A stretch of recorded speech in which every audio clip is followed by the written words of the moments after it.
Kalau di pekerjaan ada kesulitan, minta saat itu. Di rumah tangga ada masalah, minta saat itu. Ya, dalam kehidupan ada persoalan, minta saat itu.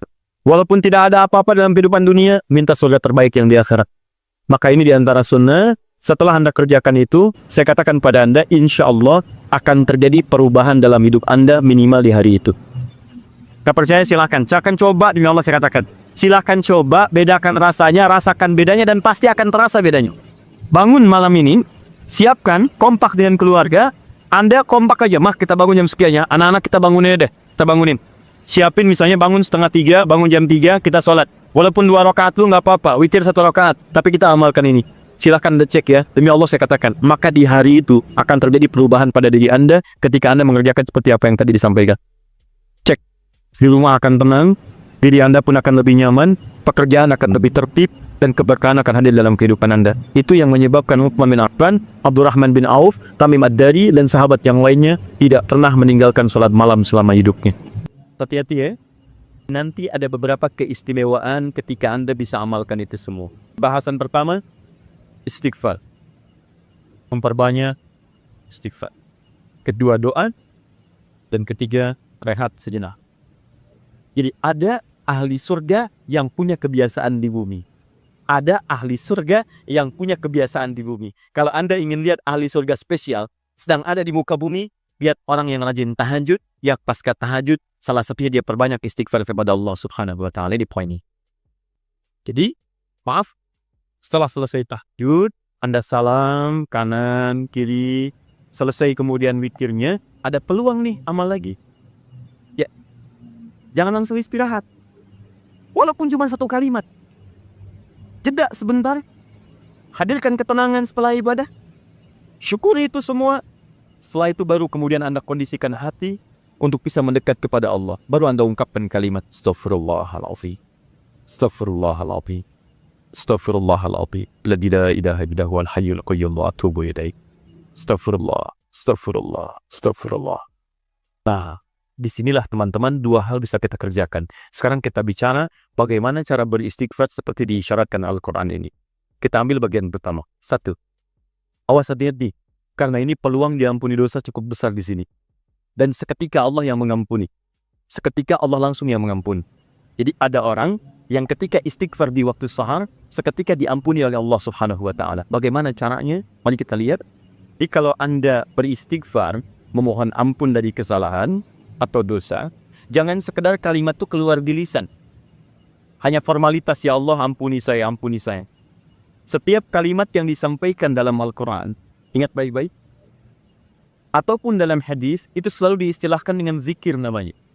Zikir. Ingat baik-baik ya, setiap kalimat kebaikan yang diungkapkan di lisan, itu selalu diistilahkan oleh Quran dengan zikir. Misal, tadi yang astagfirullah, subhanallah, alhamdulillah, yang kita kerjakan ba'da salat, kita kan ba'da salat kita kerjakan astagfirullah, kan istighfar kan? Baik ya, di hadis Muslim, hadis 591. Ya, Nabi kemudian mengucapkan astagfirullah, astagfirullah, astagfirullah.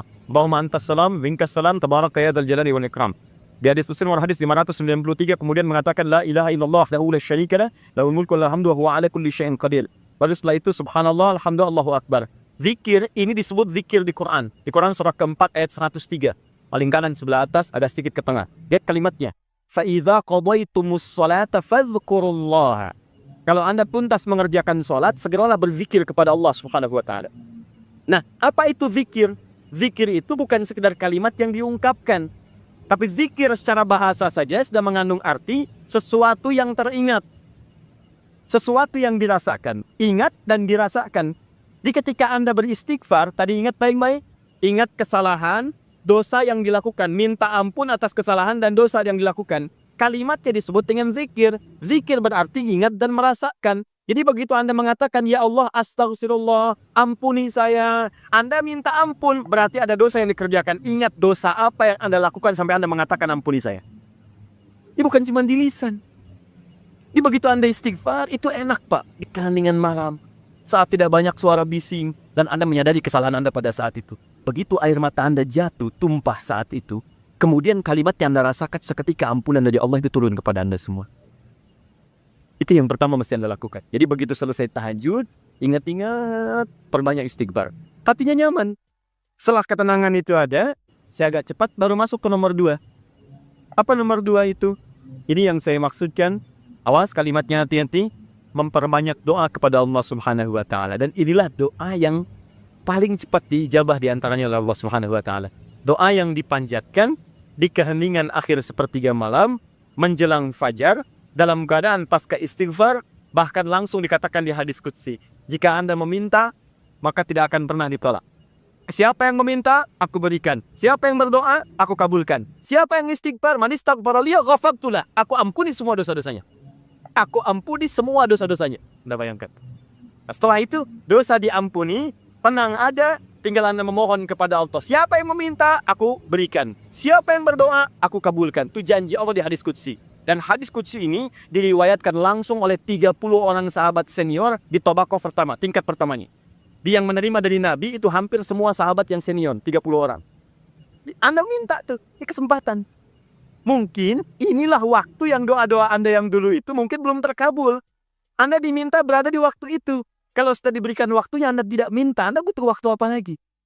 Ayo, yang katanya mohon kepada Allah minta keturunan terbaik, rizki terbaik, pasangan terbaik, ya perilaku yang baik, waktu ini. Nah, apa doa di antara yang dimohonkan? Ini saya tunjukkan ada di Abu Daud, nomor hadis 1427. Kemudian di At-Tirmidzi, nomor hadis 3566. 3566. Imam At-Tirmidzi di antara yang mendawamkan malamnya tahajud. Bahkan berdoa. Terus istighfar. Sampai buta matanya. Ya, orang bertanya, Syekh lima hakaza, kenapa Anda mesti seperti ini? Dia imam besar, ahli tahajud, ahli Quran, menulis juga Al-Jami' As-Sahih, yang dikenal dengan Sunan At-Tirmidzi, ahli hadits juga, tapi di akhir hidupnya banyak menangis sampai buta matanya. Ditanya kenapa sampai begini? Kata beliau, saya khawatir dan takut ketika diwafatkan dan menghadap kepada Allah belum cukup bekal saya dipandang oleh Allah Subhanahu wa Ta'ala. Ada seorang imam sampai menangis mata buta. Ditanya kenapa? Takut saat pulang bekalnya belum cukup. Ya, coba lihat kita. Imam bukan, makmum kadang-kadang. Cita-cita masuk surga, surganya Firdaus bersama Nabi lagi. Berapa amalannya dibandingkan dengan orang-orang soleh terdahulu? Paham? Baik. Kemudian ada juga di An-Nasa'i. Kalau At-Tirmidzi nama aslinya bukan At-Tirmidzi, nama aslinya Muhammad. Muhammad tinggal di Tirmidz, dikenal dengan At-Tirmidzi. Beliau hafal 500.000 hadits. Ya, dan hafalnya lancar sekali, ringan mengucapkan, lunak menyebutkan. Sampai kata Syekhul Islam Ibnu Qayyim Al-Jauziyah mengatakan, kalau dulu ada Nabi Daud bisa melunakkan besi dengan tangannya, maka ini Abu Daud bisa melunakkan hadits dengan lisannya. Tadi At-Tirmidzi sudah. An-Nasa'i, nomor hadis 1747. 1747. Kemudian Ibnu Majah, An-Nasa'i ini muridnya juga Imam Asy-Syafi'i, ya pernah belajar kepada Imam Asy-Syafi'i. Kemudian Ibnu Majah nomor hadis 1168. Ya. Semua hadis yang diriwayatkan oleh para imam ini sumbernya dari seorang sahabat, menantu Nabi sallallahu alaihi wasallam, yang juga sering dibangunkan oleh Nabi sallallahu alaihi wasallam untuk menunaikan salat malamnya, yaitu sahabat Ali bin Abi Thalib radhiyallahu taala anhu. Apa di antara doanya? Allahumma inni a'udzu biridhaka. Ya, Ali bin Abi Thalib mengajarkan doa dari Nabi SAW setelah kemudian tahajud, setelah beristighfar kepada Allah. Lalu doa pertama yang disampaikan bukan doa permintaan lain-lain dulu, tahan dulu yang lainnya. Tapi yang didahulukan yang ini. Ya Allah, Allahumma inni a'udzubika biridhaka min sakhatik. Ya Allah, saya berlindung kepadamu dengan mengharap ridhamu. Jauhkan saya. Ya Allah, jauhkan saya dari segala apa yang Engkau murkai. Di antara makna ridha, kalau sudah datang dari Allah, maka mengabulkan semua doa-doa yang dimohonkan. Ridha itu maknanya 3. Mengabulkan doa yang dimohonkan, mengampuni dosa yang pernah berlangsung dalam kehidupan, dan yang ketiga memberikan solusi dari semua persoalan yang Anda hadapi dalam kehidupan. Teruskan. Wa bimu'asatika min uqdatik. Wa bimu'asatika, dan hamba berlindung kepadamu ya Rabb dengan segala penjagaan dan pemaafanmu. Mu'afah itu adalah sifat penjagaan dan pemberian maaf. Anda dijaga oleh security, terjaga, nyaman Anda. Anak dijaga orang tua, nikmat, nyaman. Tapi apakah selamanya bersama security? Tidak. Selamanya bersama orang tua, mungkin terpisah. Kalau Anda titipkan diri Anda kepada Allah, maka siapa yang bisa mengganggu Anda dalam kehidupan? Maka Anda bermohon kepada Allah, ya Allah, tolong jaga hamba ya Allah. Dan kalau salah, kalau maafkan hamba. Dan yang lebih hamba mohonkan, tolong jaga hamba dari uqubatib, dari hukuman-hukuman. Nah, hukuman dunia dan siksa akhirat itu disebut dengan uqubah. Maka Anda bermohon kepada Allah, ya Allah, kalau ada perilaku saya yang tidak baik, yang bisa menghadirkan percepatan hukuman di dunia, mohon lindungi saya. Lindungi saya, Allah. Karena Anda tidak tahu sedang mengerjakan apa yang mungkin Allah murka dengan Anda. Dan kalau ada jalan kembali saya, yang berpotensi menghadirkan hukuman abadi di akhirat, mohon lindungi saya, jaga saya dan maafkan kesalahan saya. Karena kalau cuma dijaga nggak ada pemaafan, masuk juga ke situ. Tapi ketika Anda dimaafkan dari kesalahan-kesalahan Anda, dijaga oleh Allah ketika saat itu, maka nikmat yang Anda peroleh pada saat itu. Paham ya? Nah, maka ini kalimat setelah itu Anda puji Allah. La ukhsis ana ade. Ya Allah, saya tak mampu menghitung kebaikan, kemuliaan dan pujian darimu. Karena itu pujian yang disampaikan karena kebaikan berlimpah yang tak terukur, yang tidak terukur. Seakan-akan Anda katakan, ya Allah, Engkau sudah banyak berbuat baik kepada saya, ya Allah. Saya nggak bisa menghitung, ya Allah. Saya nggak bisa menghitung. Anta kama astaita ala nafsi. Hitungannya sesuai dengan apa yang Kau hitung saja. Saya tak mampu menghitung. Tapi mohon, ya Allah, di balik segala kebaikan yang tak terhitung itu, saya minta kepadamu, ya Rabb. Tolong jaga saya, ya Allah, dari segala hukuman-Mu. Dan tolong ridhoi saya dan jaga saya, ya Allah, dari segala hal-hal yang mengundang murka-Mu. Itu yang paling indah. Maka sejak saat itu, insya Allah Anda akan dijaga dalam kehidupan harian Anda. Setelah itu silahkan bebas mau minta apa. Masalah dunia, ya Allah besok saya mau ujian, ya Allah. Mohon mudahkan, ya Rabb. Yang ketiga, ingat setelah tadi istighfar, kemudian berdoa. Ya, berdoa. Setelah itu rehat sejenak untuk persiapan subuh. Jadi begitu sudah istirahat sejenak, nanti begitu subuh segera kembali kita. Segar, enak, nyaman. Begitu Allah Akbar, Allahu Akbar, subuh sudah siap. Ya, kalau wudu batal, perbaiki wudu. Kalau tidak, kita sudah dalam keadaan tenang. Boleh. Tandarat. Nah, itu sunnah. Ketika Anda melakukan itu karena petunjuk hadis, maka Anda dapat pahala. Paling enak. Tidur dapat pahala. Bayangkan. Sandaran dapat pahala. Itu paling indah. Nah, saya pernah lakukan ini, teman-teman sekalian. Itu waktu di pesantren tuh. Ya, malam ke masjid. Kalau ujian orang ke kelas, kadang-kadang dia ke kelas sampai larut malam, saya ke masjid. Bawa buku juga kita. Ya. Kemudian malamnya sholat. Ya, kemudian setelah itu kita istighfar, berdoa, minta. Ketiduran tuh sebentar. Ya, kalau ke masjid itu kenapa ketiduran di masjid paling enak? Karena menjelang subuh pasti orang ke masjid semua kan? Pasti bangun tuh. Baik.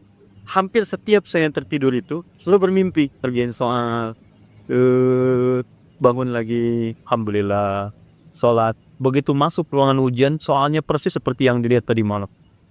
Ngeliat. Hampir selesai. Pernah satu kali dibagikan, itu dibagikan nih kayak semalam nih. Saya isiin aja tuh. Begitu selesai bagikan, saya selesai mengerjakannya. Saya bilang, saya selesai, Pak. Selesai katanya. Kan baru saya bagi, tapi saya selesai. Diambil oleh beliau, dilihat. Nah, sementara ke depan dulu, nak ya. Kamu duduk di depan di sini. Tolong lihat teman-teman yang sedang mengerjakan ujian. Bapak beresin habilitasi dulu, nih. Selesai. Tapi itu nyaman, enak gitu, ya. Saya anjurkan teman-teman, adik-adik terutama yang masih kuliah, masih dekati Allah. Karena Allah yang punya pengetahuan. Dekati yang punya, maka Anda akan diberikan hal yang terbaik. Itu ada rumusnya di Quran surah kedua Al-Baqarah di ujung ayat 282. Paling kiri sebelah bawah, paling ujung. Wattaqullah wa yu'allimukumullah. Tingkatkan takwamu kepada Allah, maka Allah akan mengajarkan pengetahuan kepadamu. Apa di antara mana takwa itu? Tambah ibadahnya. Di antaranya tahajud. Makanya orang tahajud dibuka dengan kalimat takwa. Tadi Quran surah 51 ayat 15. Innal muttaqina fi jannatin wa uyun. Sebagian orang takwa tinggal di taman surga. Apa amalannya? Innahum kanu qabla dzalika muhsinin. Kanu qalilan minal laili ma yahja'un. Sedikit tidurnya, bangun malam. Wabil ashari hum yastaghfirun, istighfar. Nah, saya sarankan walaupun Anda dalam beraktivitas keseharian, setelah itu istighfar, sebelum rehat, perbanyak doa. Doa, maaf ya maaf sekali lagi. Kalau di pekerjaan ada kesulitan, minta saat itu. Di rumah tangga ada masalah, minta saat itu. Ya, dalam kehidupan ada persoalan, minta saat itu. Walaupun tidak ada apa-apa dalam kehidupan dunia, minta surga terbaik yang di akhirat. Maka ini diantara sunnah. Setelah Anda kerjakan itu, saya katakan pada Anda, insya Allah akan terjadi perubahan dalam hidup Anda minimal di hari itu. Gak percaya silahkan. Saya akan coba, demi Allah saya katakan. Silahkan coba, bedakan rasanya, rasakan bedanya, dan pasti akan terasa bedanya. Bangun malam ini, siapkan, kompak dengan keluarga, Anda kompak aja, mah kita bangun jam sekian ya. Anak-anak kita bangunin deh, kita bangunin. Siapin misalnya bangun setengah 3, bangun jam 3, kita sholat. Walaupun 2 rakaat itu nggak apa-apa, witir 1 rakaat. Tapi kita amalkan ini.